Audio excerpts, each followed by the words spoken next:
Hello मेरे प्यारे बच्चों, स्वागत है आप सभी का एक बार फिर से डाउट नट की लाइव क्लास में।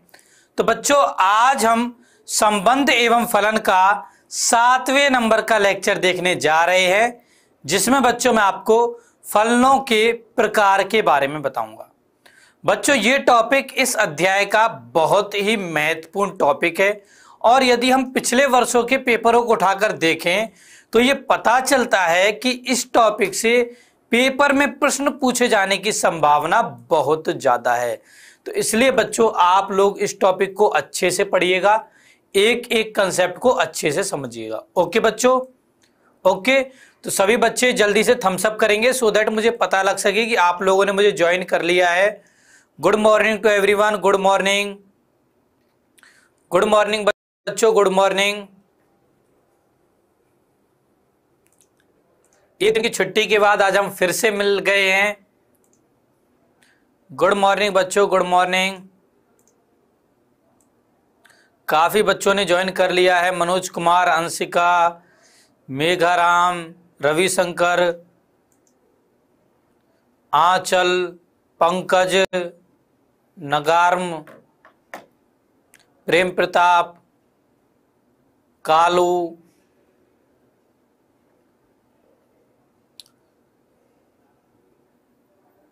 तो काफी बच्चों ने हमें ज्वाइन कर लिया। बच्चों, आज की आपकी जो क्लास है ये भी बहुत महत्वपूर्ण क्लास होने वाली है।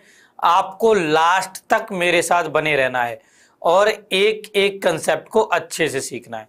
उसके अलावा बच्चों, आज की क्लास में हम काफी सारी क्विज भी करने वाले हैं, ठीक है। तो आपको भी बहुत मजा आएगा आज की क्लास में। ओके बच्चों, हेलो प्रतिमा, ओके ठीक है बच्चों। अब एक बार बच्चों इस अध्याय की बात कर लेते हैं। तो इस अध्याय में देखो, सबसे पहले तो हमने पढ़ा था समुच्चय के बारे में कि समुच्चय क्या होता है। यहां पर बच्चों हमने पूरी 11वीं का रिवीजन किया था। इसके पश्चात बच्चों हमने संबंध के बारे में पढ़ा कि संबंध क्या होता है, समुच्चयों का कार्तीय गुणनफल कैसे करते हैं, संबंध का प्रांत, सहप्रांत व परिसर क्या होते हैं, तथा संबंधों के कौन कौन से प्रकार होते हैं। यहाँ पर बच्चों मैंने आपको काफी सारे संबंधों के प्रकार बताए थे, जैसे कि रिक्त संबंध क्या होता है, सार्वत्रिक संबंध क्या होता है, तत्समक संबंध क्या होता है, स्वतुल्य संबंध, सम्मित संबंध, संक्रामक संबंध, प्रतिसम्मित संबंध और तुल्य संबंध। ये सारे बच्चों हमने संबंधों के प्रकार देखे थे। इसके बाद अब हम बच्चों बात कर रहे हैं फलन के बारे में, जिसमें सबसे पहले तो हमने ये समझा कि फलन होता क्या है, एक विशेष प्रकार का संबंध होता है, ठीक है। उसके बाद हमने फलन का प्रांत, सहप्रांत व परिसर निकालना सीखा। अब बच्चों आज की क्लास में हम फलनों के प्रकार देखने वाले हैं। इसके बाद आगे आने वाली क्लासेज में हम फलनों का संयोजन देखेंगे, यानी कि दो फलनों को कैसे संयोजित किया जाता है ये सीखेंगे। और उसके अलावा बच्चों हम प्रतिलोम फलन के बारे में बात करेंगे, ठीक है बच्चों। तो ये हम फलन के अंतर्गत पढ़ने वाले हैं। इसके पश्चात बच्चों हम एक छोटा सा टॉपिक और है द्वि आधारित संक्रियाएं, ये देखेंगे, ठीक है। तो इस तरीके से आपका ये अध्याय चलने वाला है।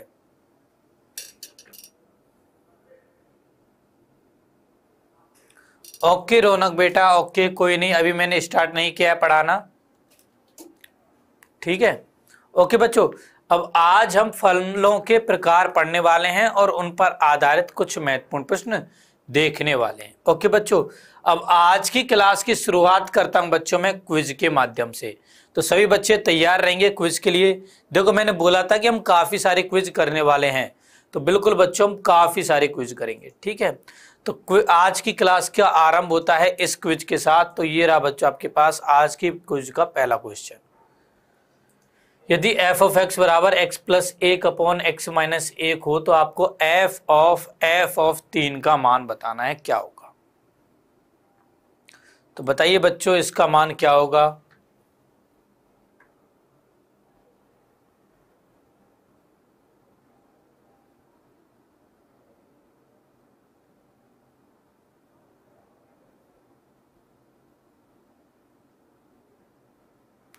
जतिन बेटा, यदि आपको इंजीनियर बनना है तो आप इंजीनियर बन जाओगे, आप घबराओ मत।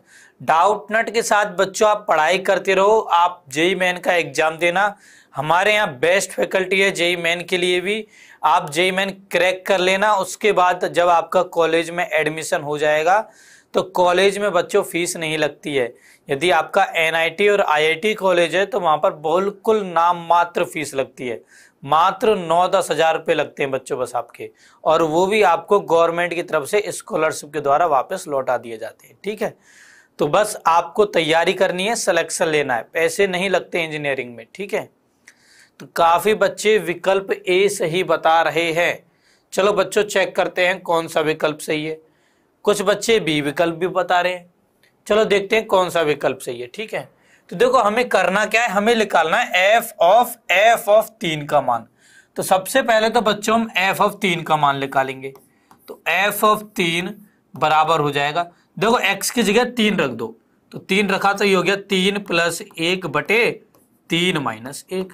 अब 3 और 1 4, 3 में से 1 गए तो 2, 2 दूनी 4, तो हमारे पास क्या आ गया, 2 आ गया। एफ ऑफ 3 का मान कितना आ गया, 2 आ गया। इसका मतलब मुझे अब एफ ऑफ 2 निकालना है। अब एफ ऑफ 2 देखो कितना हो जाएगा, ये हो जाएगा 2 + 1 बटे 2 - 1, 2 और 1 3, 2 में से 1 गया तो 1, तो हमारा आंसर क्या आया, 3 आया। इसका मतलब बच्चों ए विकल्प हमारा सही होगा, बी विकल्प सही नहीं होगा। ठीक है, तो जो बच्चे बी विकल्प बता रहे हैं उनका गलत है, ए विकल्प सही होगा। बिल्कुल मैं देख रहा हूं मनोज कुमार ने बिल्कुल सही आंसर बताया, सत्यम ने बताया, प्रतिमा ने बताया, काफी बच्चों ने ए ऑप्शन बताया। तो ए बच्चों सही आंसर होगा। अंशिका ने ए बताया है, अश्विनी तिवारी ने ए बताया, तो ए ऑप्शन सही होगा। ठीक है बच्चों, ओके। अब हम चलते हैं बच्चों आगे। देखो बच्चों मैंने आपको पिछली क्लासेज में फलन के बारे में बताया कि समुच्चय ए से समुच्चय बी में संबंध एक विशेष प्रकार का, समुच्चय ए से समुच्चय बी में फलन एक विशेष प्रकार का संबंध होता है जिसमें समुच्चय ए के प्रत्येक अवयव का केवल और केवल एक प्रतिबिंब होता है समुच्चय बी में। ठीक है, तो उसे बच्चों हम फलन कहते हैं। एक समुच्चय ए से समुच्चय बी का संबंध एफ एक फलन कहलाता है यदि समुच्चय ए के प्रत्येक अवयव का समुच्चय बी में एक और केवल एक प्रतिबिंब हो, उसे बच्चों हम फलन कहते हैं। अच्छा बच्चों, फलन की पहचान करने का मैंने एक तरीका आपको ग्राफीय विधि से बताया था। मैंने आपको पिछली क्लास में बताया कि यदि आप दिए गए, चाहे आपको कोई भी व्यंजक दिया गया हो, उसका यदि आप ग्राफ बनाते हो और y अक्ष के समांतर खींची गई रेखा ग्राफ को ठीक एक बिंदु पर प्रतिच्छेद करे, कितने बिंदु पर, ठीक एक बिंदु पर, तो दिए गए व्यंजक का ग्राफ एक फलन का ग्राफ होता है। जैसे कि मान लो आपको दिया जाए x², आपको ये बताना है कि क्या ये फलन है या नहीं है। तो y बराबर आपको x² दे रखा है। आप बच्चों इसका पहले ग्राफ बनाओ, तो इसका ग्राफ कुछ इस प्रकार का बनेगा। ठीक है, इस प्रकार का इसका ग्राफ बन जाएगा। अब यदि आप कोई भी y अक्ष के समांतर रेखा खींचोगे, मान लो ये खींचा, ये खींचा, देखो ये x अक्ष है, ये y अक्ष है, चाहे आपने ये रेखा L1 खींची, चाहे L2 खींची, चाहे यहाँ पर L3 खींची, चाहे L4 खींची, कुछ भी खींचो आप, ग्राफ को केवल एक बिंदु पर ही काट रहा है, ज्यादा बिंदुओं पर नहीं काट रहा है। तो इसका मतलब ये जो y बराबर x² है ये एक फलन है। तो f ऑफ x बराबर x²। अच्छा बच्चों, इस फलन का हमने नाम क्या रखा था 11वीं क्लास में, वर्ग फलन। क्या नाम रखा था इसका हमने, वर्ग फलन। ठीक है, तो इसे बच्चों वर्ग फलन कहते हैं और ये एक फलन है। ओके, तो फलनों की पहचान करने का एक तरीका तो ये है कि आप तीर आरेख द्वारा देखो, दूसरा तरीका ये कि आप उसका ग्राफ बना के भी देख सकते हो। ठीक है, ये दो बच्चों आपके तरीके हैं। क्या होता है फलन, फलन एक विशेष प्रकार का संबंध होता है जिसमें समुच्चय ए के प्रत्येक अवयव का केवल और केवल एक प्रतिबिंब होता है समुच्चय बी में। ओके, सभी को क्लियर है। ठीक है, अब बच्चों हम लोग बात करते हैं फलनों के प्रकार की। तो फलनों के प्रकार में सबसे पहला प्रकार है एकैकी फलन, उसके बाद आता है आपका बहु एकैकी फलन, फिर उसके बाद आता है आच्छादक फलन, और फिर आता है बच्चों अंतरछेपी फलन। ठीक है, इसे हम अंतःछेपी फलन भी कहते हैं, अंतःछेपी फलन। ठीक है, और एकैकी फलन को हम एकक फलन भी बोलते हैं, एकक फलन। ठीक है, इसको हम बहुएकक भी बोलते हैं और अनेकक भी बोलते हैं। ठीक है, एक से ज्यादा, अनेक, अनेक भी बोल देते हैं इसको। ठीक है बच्चों, तो ये आपके 4 फलनों के प्रकार होते हैं। अब एक एक करके हम प्रत्येक प्रकार के फलन को समझेंगे अच्छे से। ठीक है, तो सबसे पहले देखते हैं एकैकी फलन को कि एकैकी फलन क्या होता है। तो जैसा कि बच्चों में नाम से पता लग रहा है एकैकी, यदि मैं इसका संधि विच्छेद करूं तो संधि विच्छेद क्या होगा इसका, 1 + 1 ये होगा।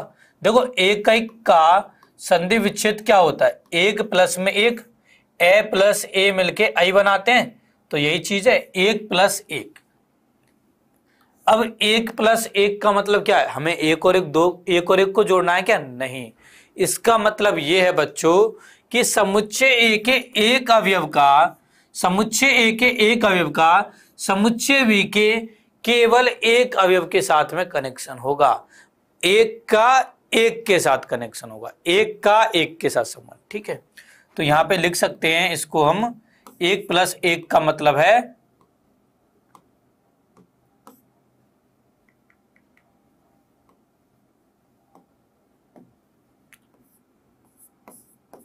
एक का एक के साथ संबंध। अब आप लोग ऐसे मत सोचने लग जाए ना कि एक का एक के साथ संबंध हो, ये नहीं कह रहा हूं मैं। इसका मतलब ये देखो, आप सही से लिख लो, मुझे पता है कई बच्चे कंफ्यूज हो जाएंगे इसमें। चलो आप ऐसे लिखो इसको, एक अवयव का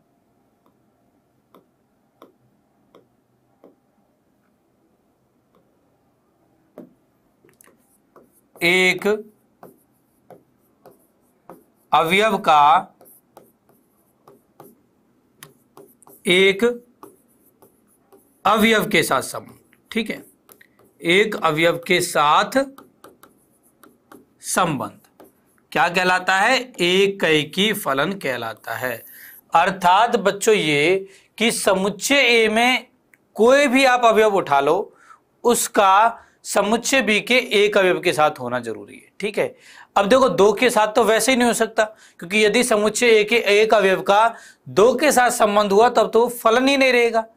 अब एकैकी फलन में फिर और क्या नया है, एकैकी फलन में बच्चों ये नया है कि समुच्चय ए के केवल एक अवयव का एक के साथ ही संबंध होना जरूरी है। जैसे कि मैं देखो यहां पर एक फलन लिखता हूं, ये मेरा समुच्चय ए है, ये मेरा समुच्चय बी है। ठीक है, यहां पर मेरे पास है 1 2 3 4, यहां पर मैंने लिख रखा है 5 6 7 और 8।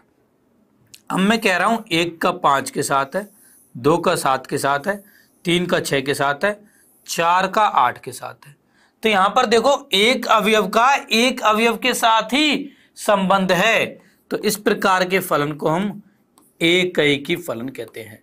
अच्छा बच्चों, यदि मैं यहां पर यह कहता कि भाई 2 का 5 के साथ भी संबंध है, तो यहां पर देखो ये फलन तो है, बट अब ये एकैकी नहीं है। क्यों?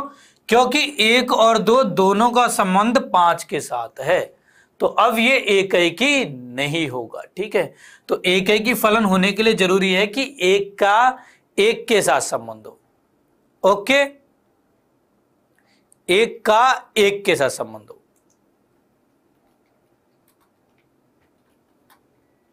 ओके बच्चों, समझ में आ गया सही बच्चों को एकैकी फलन क्या होता है? बताओ मुझे, सभी को समझ में आ गया एकैकी फलन क्या होता है? आ गया? ठीक है बेटा, जेई का एग्जाम आप 3 बार दे सकते हो। क्लियर है? बहुत अच्छे। अब बच्चों हम समझते हैं बहुएकैकी फलन को। तो यदि कोई फलन एकैकी नहीं है तो वो क्या होगा? बहुएकैकी होगा। यदि कोई फलन बच्चों एकैकी नहीं है तो वह फलन बहुएकैकी होगा। ठीक है, तो यदि कोई फलन एकैकी नहीं है तो वह बहु एकैकी होगा। ओके बच्चों, ओके क्लियर।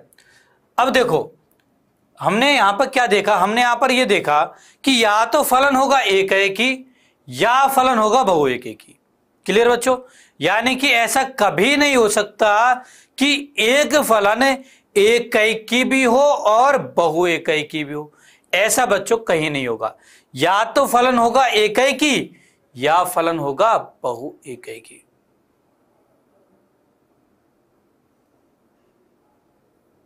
ठीक है, या तो फलन होगा एकैकी या फलन होगा बच्चों बहु एकैकी। चलो अब इनको उदाहरण द्वारा समझते हैं। तो यहां पर देखो कुछ उदाहरण दिए गए, इनके माध्यम से हम समझते हैं कि कौन से फलन एकैकी हैं और कौन से फलन बहु एकैकी हैं। ठीक है, तो यहां पर देखो एक का संबंध किसके साथ है, ए के साथ। दो का संबंध किसके साथ है, बी के साथ। तीन का संबंध डी के साथ है। अब चार का संबंध सी के साथ है।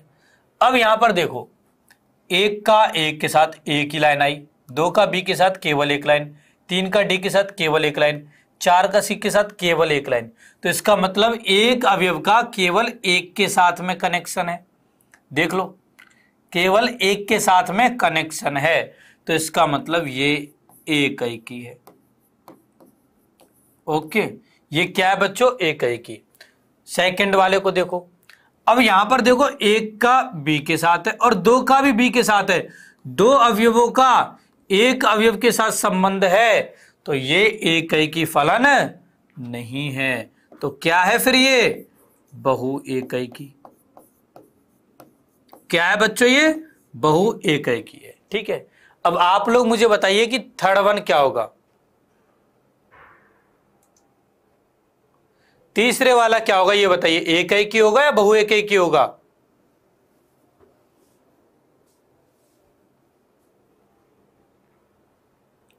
बताइए बच्चों, तीसरा क्या होगा, एकैकी या बहु एकैकी। बच्चे कह रहे हैं सर बहु एकैकी है, बहु एकैकी है। सभी बच्चे बहु एकैकी कह रहे हैं। क्लियर, तो इसका मतलब बच्चों को अब अच्छे से समझ में आ गया कि एकैकी क्या है और बहु एकैकी क्या है। तो जी हाँ बच्चों, यहां पर देखो एक का भी एक ए के साथ है और दो का भी एक के साथ संबंध है, तो दो अवयवों का एक के साथ संबंध, तो ये हो गया बहु एकैकी। ओके, अब चौथे वाले को देखो, इसमें बताओ मुझे क्या है, एकैकी है बहु एकैकी है, एकैकी है। क्लियर, क्लियर बच्चों, एकैकी है ये। ठीक है, देखो कैसे है, एक का बी के साथ है, दो का सी के साथ है, तीन का ए के साथ है, चार का डी के साथ। देखो सबसे टॉप रहेगा, आप ऐसे लिख लो, तो एक का है बी के साथ, दो का है सी के साथ, तीन का है ए के साथ, चार का है डी के साथ। तो देखो कोई चीज रिपीट हुई क्या, कोई चीज दोबारा आई क्या, नहीं आई। नहीं आई तो मतलब क्या है, ये एकैकी है। क्या है, एकैकी। तो चौथा वाला हो जाएगा बच्चों एकैकी। तो इस प्रकार से बच्चों आप एकैकी और बहु एकैकी की पहचान कर सकते हो यदि आपको फलन तीर आरेख के रूप में दिया गया है। तो यदि आपको फलन तीर आरेख के रूप में दिया गया है तो आप इस प्रकार से एकैकी और बहु एकैकी की जांच कर सकते हो। बट मान लो आपके पास फलन तीर आरेख में नहीं दिया गया हो, तो कैसे जांच करेंगे। तो उसके लिए बच्चों हम देखते हैं एकैकी फलन या बहु एकैकी फलन के परीक्षण के चरण। ठीक है, तो पहला देखिए, पहला कंसेप्ट मैं आपको कई लिखा रहा हूं, वैसे तो आपकी किताब में केवल एक ही दे रखा है, बट मैं आपको तीन तरीके बताऊंगा परीक्षण करने के, एकैकी और बहु एकैकी के। ठीक है, क्योंकि देखो मैं यहां पर आपको प्रतियोगी परीक्षाओं के लिए भी तैयार कर रहा हूं। ठीक है, तो हो सकता है प्रतियोगी परीक्षा में जो किताब में तरीका दे रखा है वो बढ़िया ना हो, तो इसलिए मैं आपको दूसरे और तीसरे तरीके भी बता रहा हूं इसके परीक्षण के। ठीक है, तो पहला तरीका देखो क्या है। पहला तरीका ये है बच्चों कि सबसे पहले आप माना f ऑफ x1 बराबर है f ऑफ x2 के। ठीक है, तो जो आपको एफ ऑफ एक्स दिया गया होगा उसमें आप एक x1 रख देना, एक x2 रख देना, इसको आगे सॉल्व करना, और सॉल्व करने पर यदि आपके पास x1 बराबर x2 आ जाए, यदि x1 बराबर x2 हो तो फलन एकैकी होगा, एकैकी होगा। जैसे कि बच्चों मैं बात करूं f ऑफ x बराबर x की, ठीक है, तो सबसे पहले आप यहां मानोगे कि x1 कॉमा x2 दो संख्या है जो कि मान लो कैपिटल X में, मान लो f कोई फलन है जो कि x से x में परिभाषित है, ठीक है। तो यहां पर सबसे पहले आप मानोगे कि दो अवयव हैं x के, x1 और x2, जो कि x के अंदर है, ठीक है। अब हम यहां पर लेंगे f ऑफ x1 बराबर f ऑफ x2। अब देखो f ऑफ x1 क्या हो जाएगा, x की जगह x1 रखा तो ये हो गया x1, बराबर x2 रखा तो ये हो गया x2। तो f ऑफ x1 बराबर f ऑफ x2 रखने पर हमारे पास क्या आ गया, x1 बराबर x2। इसका मतलब ये फलन एकैकी है। क्या है बच्चों, ये फलन एकैकी, ठीक है, एक का केवल एक के साथ संबंध है। ओके बच्चों, तो ये फलन एकैकी है। और यदि नहीं आता है, अन्यथा बहु एकैकी होगा, अन्यथा बहु एकैकी होगा, ठीक है। चलो मैं एक और उदाहरण लेता हूं। मान लो हमने लिया f ऑफ x बराबर एक्स स्क्वायर, फलन वही है, x से x में परिभाषित है, ठीक है। अब मान लो मेरे पास x1 और x2 दो अवयव है x के, ठीक है। तो सबसे पहले तो हम लोग f ऑफ x1 बराबर f ऑफ x2 करेंगे।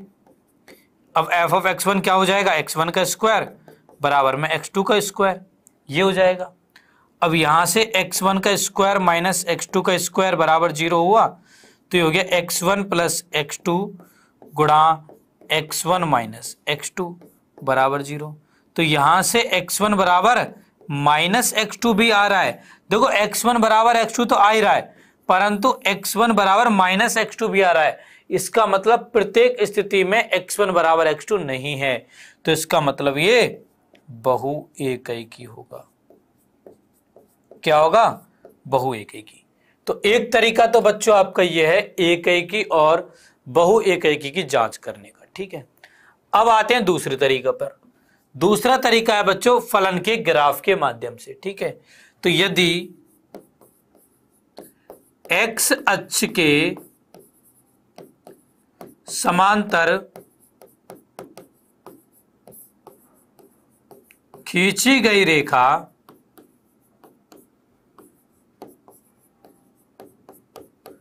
फलन के ग्राफ को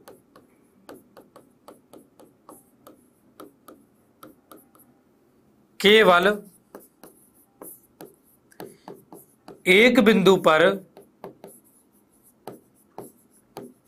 प्रतिच्छेद करे तो फलन एकैकी होगा। क्या होगा बच्चों, फलन एकैकी होगा। देखो मैं आपको ये स्टेप, ये 2-3 तरीके क्यों लिखवा रहा हूं, इसलिए लिखवा रहा हूं क्योंकि पेपर में ऑब्जेक्टिव क्वेश्चन भी आते हैं आपके, ठीक है। तो यदि ऑब्जेक्टिव में क्वेश्चन आ जाए तो आपको इतना बड़ा करने की जरूरत नहीं है। क्या पता आपको फलन के ग्राफ आते हो तो डायरेक्ट फलन बनाओ, एक्स अक्ष के समांतर रेखा खींचो, यदि एक बिंदु पर काट रही है तो फलन एकैकी होगा, अन्यथा बहु एकैकी होगा, अन्यथा बहु एकैकी होगा। ओके, जैसे इन दोनों उदाहरणों को देखो, यदि f ऑफ x बराबर x है तो देखो इसका ग्राफ कुछ इस प्रकार का बनता है, ये x अक्ष, ये y अक्ष, ठीक है। अब आप x अक्ष के समांतर कोई भी रेखा खींचो, केवल एक जगह पर काटेगी, तो ये एकैकी है, ठीक है। इसका देखो, इसका ग्राफ कैसे बनता है, ऐसे बनता है। दोबारा बनाता हूं,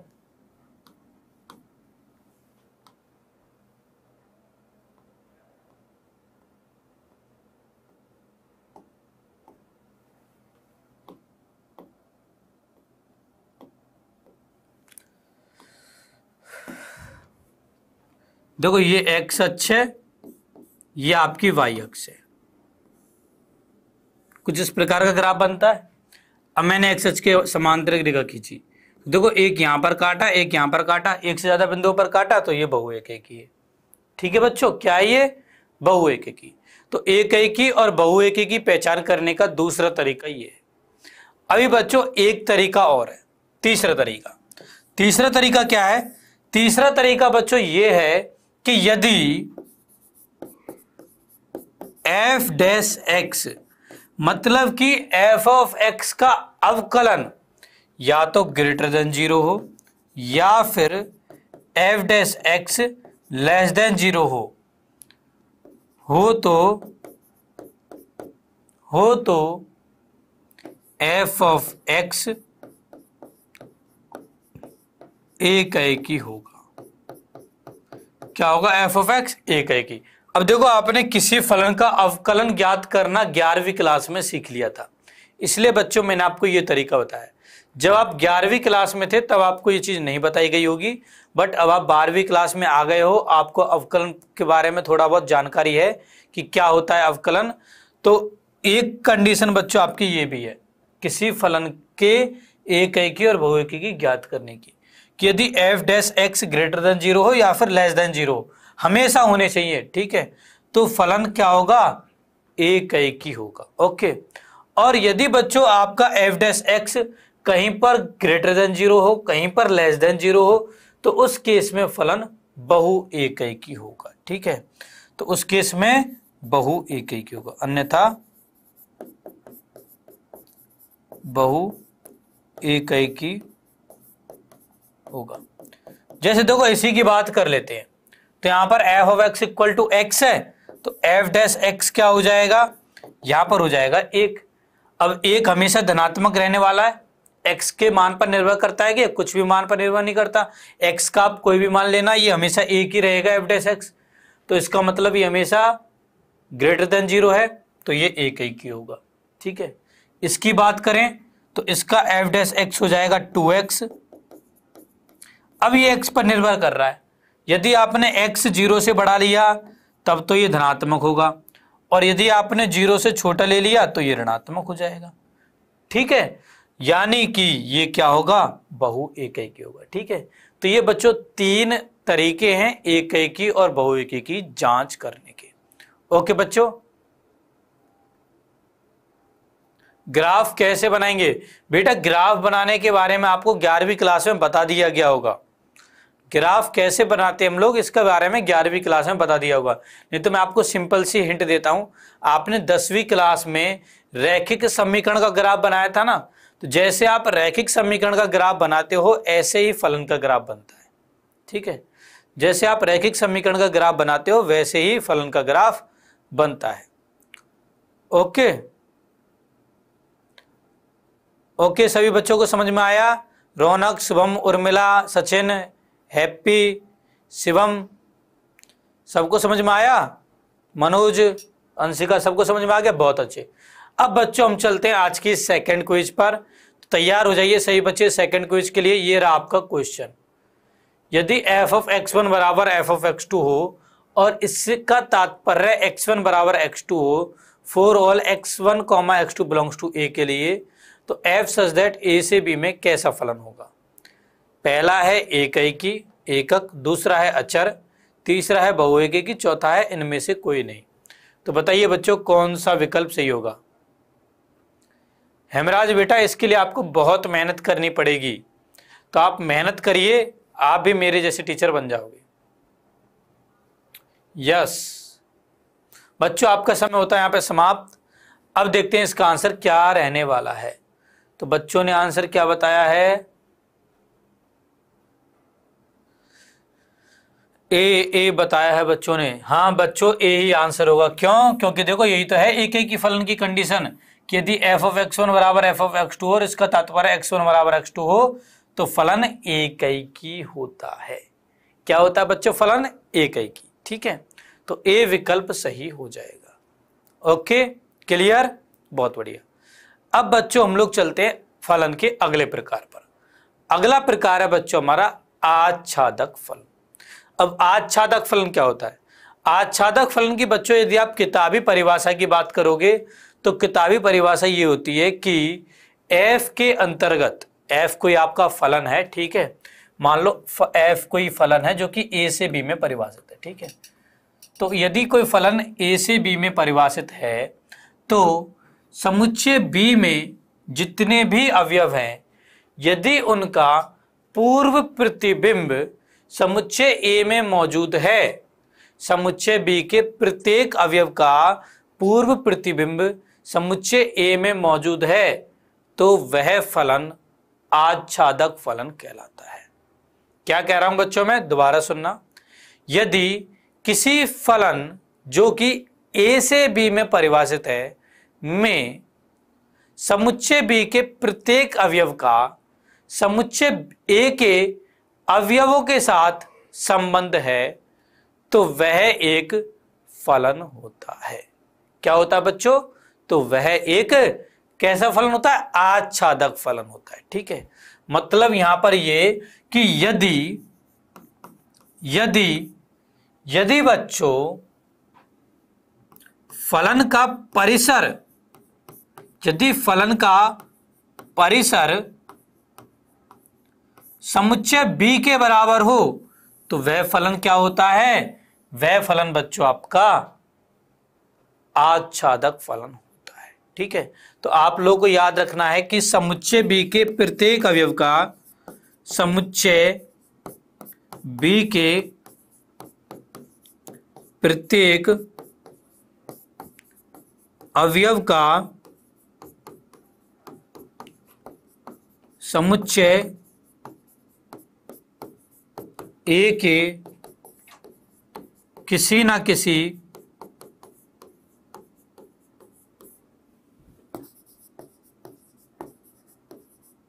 अवयव के साथ संबंध होना चाहिए। ओके बच्चों, तो वह फलन क्या होता है, वह फलन आपका आच्छादक फलन होता है, ठीक है। अच्छा, फिर अंतःक्षेपी क्या होता है, अंतःक्षेपी बच्चों आपका ऐसा फलन होता है जिसमें यदि समुच्चय b के किसी एक अवयव का भी समुच्चय a के एक अवयव के साथ में संबंध ना हो तो उसे हम अंतःक्षेपी फलन कहते हैं, ठीक है।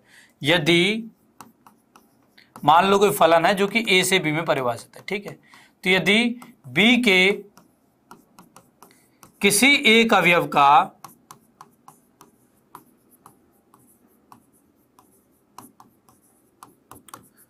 समुच्चय a के साथ, समुच्चय a के साथ संबंध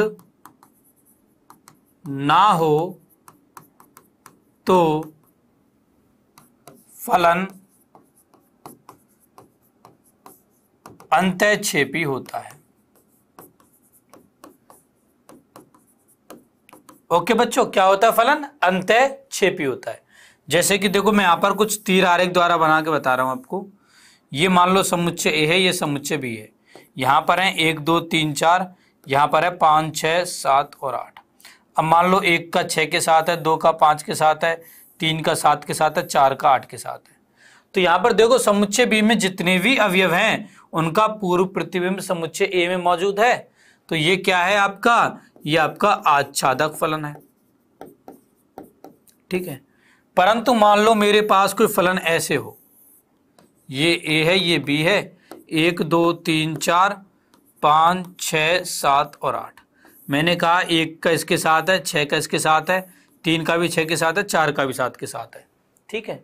तो यहां पर देखो ये फलन तो है, बट यहां पर 8 का समुच्चय बी का एक अवयव है 8, उसका पूर्व प्रतिबिंब यानी कि उस अवयव 8 का समुच्चय के किसी भी अवयव के साथ में संबंध नहीं है, तो ये अंतःक्षेपी होगा, ठीक है। अच्छा बच्चों, आपने एक चीज गौर करी कि यहां पर जो परिसर है f का वो क्या है, 5 6 7 और 8 जो कि b के बराबर है। तो ये तो मैंने बोला था कि यदि फलन का परिसर समुच्चय b के बराबर हो तो वो आच्छादक फलन होता है, जबकि यहां पर ऐसा नहीं होता, ठीक है। क्लियर बच्चों, यहां पर ऐसा नहीं होता है। ओके, क्लियर आपको। तो सही बच्चों को समझ में आया कि आच्छादक और अंतःक्षेपी क्या होता है, समझ में आ गया। अब जैसे बच्चों या तो फलन एकैकी होगा या फलन बहुएकी होगा, इसी प्रकार या तो फलन आच्छादक होगा या होगा अंतःक्षेपी। ऐसा नहीं है कि कोई फलन आच्छादक भी हो जाए और अंतःक्षेपी भी हो जाए, ऐसा नहीं होगा। या तो फलन आच्छादक होगा या फिर होगा अंतःक्षेपी। ठीक है, क्लियर प्रत्येक बच्चे को? बहुत बढ़िया। अब बच्चों हम लोग चलते हैं एक उदाहरण पर। ठीक है, तो ये उदाहरण है, इसमें आपको बताना है कि कौन सा फलन आच्छादक है, कौन सा अंतःक्षेपी। तो यहां पर आपको समुच्चय बी को देखना है, बस x2 समुच्चय को देखना है। तो यहां पर देखो x2 में e और f का प्रतिबिंब कोई है ही नहीं, तो ये आच्छादक नहीं होगा, अंतःक्षेपी होगा। बस सिंपल सा आपको ये देखना है। यहां पर आ जाओ, यहां पर भी नहीं है कोई भी, तो ये भी अंतःक्षेपी होगा। यहां पर आ जाओ, देखो ए का भी कनेक्शन है, बी का भी है, सी का भी है। आपको यहां से मतलब नहीं है कि यहां पर एक का दो के साथ हो रहा है, नहीं हो रहा, दो का अवयवों का एक के साथ कनेक्शन तो नहीं है, ये आपको नहीं देखना है। आपको आच्छादक और अंतःक्षेपी में केवल ये देखना है कि x2 समुच्चय के सभी अवयव का कनेक्शन है या नहीं। तो सभी अवयव का कनेक्शन है तो आच्छादक है। ठीक है, ऐसे यहां पर आ जाओ, देखो ए का है, बी का है, सी का है, डी का भी है, तो ये भी आच्छादक है। तो इस तरीके से बच्चों हम आच्छादक और अंतःक्षेपी की पहचान करते हैं। ओके बच्चों, अब ये तो हमने तब बताया जब बच्चों हमारे पास फलनों के तीर आरेख दिए गए थे। अच्छा, यदि फलनों के तीर आरेख नहीं दिए गए होते तो हम कैसे बताते? तो अब देखते हैं कैसे बताते, उनका परीक्षण कैसे करते। तो इसके लिए बच्चों हम सबसे पहले क्या करेंगे, सबसे पहले दिए गए फलन को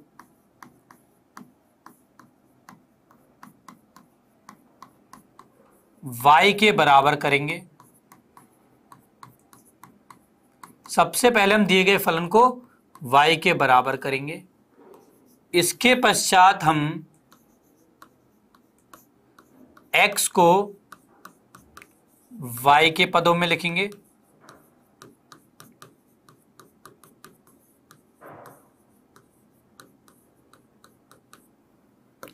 फिर उसके बाद y के सभी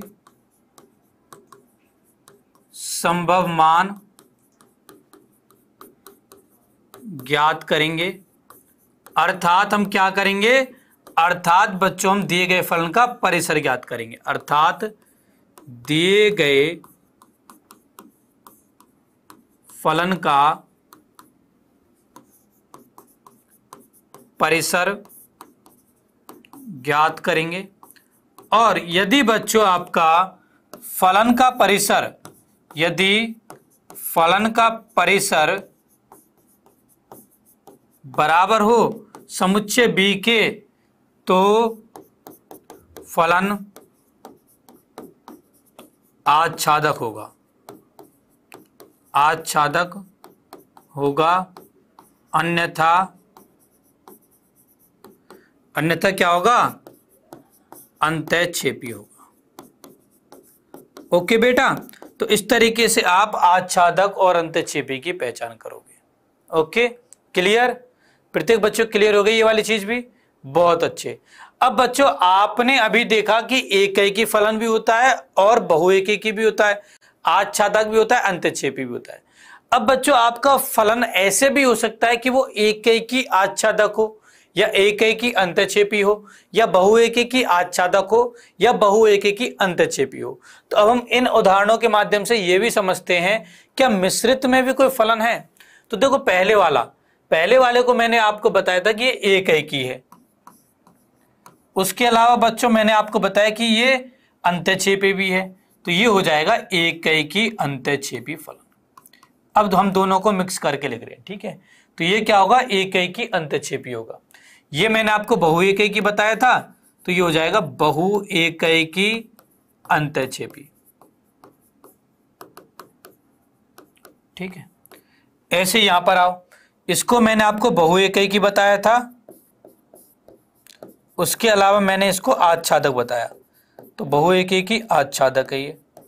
और चौथे वाला ये बच्चों आपका एकैकी भी है और आच्छादक भी है, तो ये होगा एकैकी आच्छादक। और हमारे लिए इन चारों में जो सबसे ज्यादा महत्वपूर्ण है वो है एकैकी आच्छादक, क्योंकि इसी को बच्चों हम एकैकी आच्छादी, जिसे अंग्रेजी में हम बाइजेक्टिव कहते हैं, बोलते हैं। ठीक है, एकैकी आच्छादी फलन, बाइजेक्टिव फंक्शन। ओके बच्चों, ये आपका इंपॉर्टेंट है। क्यों ये इसलिए इंपॉर्टेंट है बच्चों, क्योंकि आगे चलकर जब आप प्रतिलोम फलन पढ़ोगे तो प्रतिलोम फलन की सबसे इंपॉर्टेंट कंडीशन यही होती है कि फलन एकैकी आच्छादक होना जरूरी है, यानी कि एकैकी आच्छादी होना जरूरी है। ओके बेटा, अच्छा अब हम लोग चलते हैं बच्चों आज की थर्ड क्विज पर। तो इसका मुझे आंसर बताइए क्या होगा। यदि f कोई फलन है a से b में आच्छादक फलन होगा, यदि, आपको बताना है इनमें से कौन सा विकल्प सही है। चार विकल्प है बच्चों आपके पास, बताइए कौन सा विकल्प सही है। f ऑफ a b का उपसमुच्चय हो, f ऑफ a बराबर b हो, f of b f of a का उपसमुच्चय हो, या फिर f of a not equal to b हो। बताइए कौन सा विकल्प सही होगा। आच्छादक फलन की कंडीशन क्या लिखाई मैंने बच्चों, आच्छादक फलन की कंडीशन थी कि f ऑफ a b के बराबर हो, तो b विकल्प सही हो जाएगा। ठीक है, f ऑफ a क्या है, परिसर है, तो परिसर b के बराबर होना जरूरी है, f ऑफ a बराबर b हो। ठीक है, तो b ऑप्शन हमारा सही हो जाएगा। अब बच्चों हम लोग कुछ प्रश्नों पर चलते हैं। तो यहाँ पर देखो एक प्रश्न है कि मान लीजिए क्लास 10th के 50 विद्यार्थियों का समुच्चय a है। मान लीजिए f कोई फलन है जो कि a से n में परिभाषित है। f ऑफ x बराबर विद्यार्थी x का रोल नंबर द्वारा परिभाषित एक फलन है। सिद्ध कीजिए कि f एकैकी है किंतु आच्छादक नहीं है। ठीक है, तो ये बच्चों हमें यहाँ पर सिद्ध करना है। अब देखो x के सभी 50 विद्यार्थियों का समुच्चय है। ठीक है, अब 50 विद्यार्थियों का रोल नंबर कहाँ से आरंभ होता है। देखो आप क्लास में यदि आपके 50 बच्चे हैं तो ऐसे तो बोलते हैं रोल नंबर 1 2 3 4 5 6 7 8 ऐसे करके 50 तक होता है। ठीक है, ऐसे होता है बच्चों। अब यहां पर देखो एक बच्चे का केवल एक ही रोल नंबर होता है। ऐसा तो नहीं है कि एक रोल नंबर वाले दो बच्चे हों, ऐसा नहीं होता ना। एक बच्चे का केवल एक ही रोल नंबर होता है। ठीक है, तो इसका मतलब ये एकैकी तो है, बट क्या ये आच्छादक है। देखो बच्चों यहां पर कितने हैं हमारे पास में 50, कितने बच्चे हैं, केवल 50। अब 50 क्या कैपिटल N यानी प्राकृत संख्याओं के समुच्चय के बराबर हो सकता है क्या, नहीं हो सकता। तो ये आच्छादक नहीं है। तो एकैकी तो है परंतु आच्छादक नहीं है, क्योंकि यहां पर केवल 50 बच्चे हैं। ओके, ऐसे अगला प्रश्न देखते हैं। अब अगला प्रश्न है f ऑफ x बराबर 2x द्वारा प्रदत्त फलन एकैकी सिद्ध कीजिए। ठीक है, तो अब इस प्रश्न को करने के बच्चों हमारे पास तीनों तरीके हैं जो मैंने आपको पहले बता दिए। अच्छा, यदि हम किताब के तरीके से चलें तो सबसे पहले हम मानेंगे f ऑफ x1 बराबर f ऑफ x2 है, माना for all x1 x2 belongs to n के लिए। अब ये हो जाएगा 2x1 बराबर 2x2, 2 से 2 कट गया तो आ गया x1 बराबर x2। तो इसका मतलब फलन क्या हो गया, एकैकी। तो ये बच्चों हमारा सिद्ध हो गया। ठीक है, अगला प्रश्न देखो। अगला प्रश्न बच्चों ये है कि सिद्ध कीजिए f ऑफ 1 बराबर f ऑफ 2 बराबर 1 हो तथा f ऑफ x बराबर x माइनस 1 द्वारा प्रदत्त फलन आच्छादक तो है परंतु एकैकी नहीं है। ठीक है, तो यहां पर देखो बच्चों जब आप f ऑफ 3 डालोगे तो 3 माइनस 1 2 आ जाएगा। ठीक है, f ऑफ 4 डालोगे तो आपके पास 4 माइनस 1 3 आ जाएगा। f ऑफ 1 पर मान 1 है, f ऑफ 2 पर मान 1 है। तो यहां पर देखो x बराबर 1 और 2 पर सेम मान है, तो ये एकैकी तो नहीं है। परंतु बच्चों जैसे आप x के मान डाल रहे हो, हमें 2 3 4 5 6 7 8 9 10 सब मिल रहे हैं, मतलब पूरा की पूरा n मुझे मिल जाएगा। तो ये आच्छादक है। ठीक है, तो ये कुछ इंपॉर्टेंट क्वेश्चन थे जिनमें हमने फलनों के प्रकार देखे। अब बच्चों आपके सामने आ रही है आज की लास्ट क्विज, तो इसका भी मुझे आंसर बताइए। ए समुच्चय दे रखा है आपको, बी समुच्चय दे रखा है, एफ ए से बी में एक फलन है एफ ऑफ एक्स बराबर एक्स प्लस 5। तो आपको बताना है कि इनमें से कौन सा विकल्प सही होगा। तो सही विकल्प के बारे में मुझे बताइए।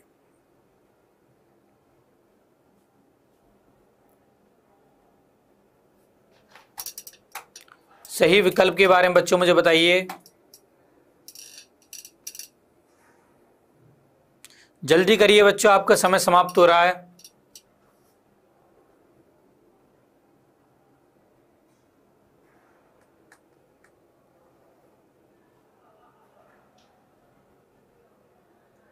तो बच्चों आपका समय होता है यहाँ पे समाप्त।